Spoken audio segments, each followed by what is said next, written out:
Ils sont venus de Beni et Butembo dans le Nord Kivu comme de bons citoyens épris de paix pour dénoncer ce qu'ils qualifient de leurs propres mots d'attaque contre la nation.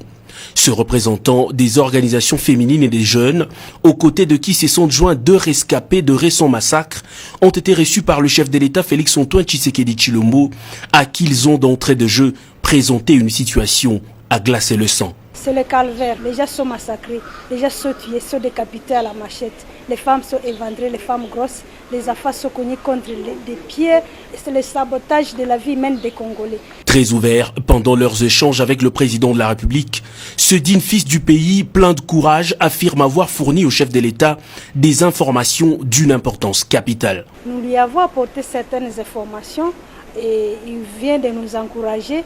Nous lui avons dit que nous ne comptons que sur lui, attaquer père de la nation, et que nous voulons qu'il fasse de cette question une priorité, comme le gouvernement est déjà sorti. C'est ça notre mission. Nous sommes venus rencontrer la plus haute hiérarchie du pays et nous lui avons parlé aussi des problèmes que rencontrent nos militaires sur le terrain après des investigations que nous avons menées.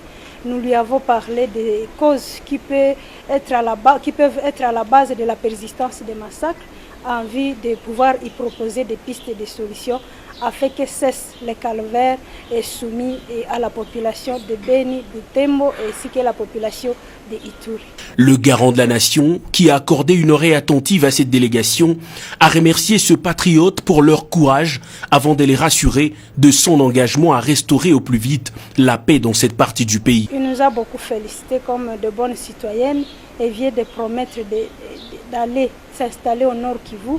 Et nous lui avons aussi remercié pour cela. Et il promet pouvoir classer cette question comme priorité des priorités. Il a d'ailleurs rassuré que ça le dérange, ça le préoccupe. Il nous a parlé des pistes et des solutions qu'il a lui-même envisagées, qu'il va certainement renforcer grâce aux informations que nous venons de lui partager.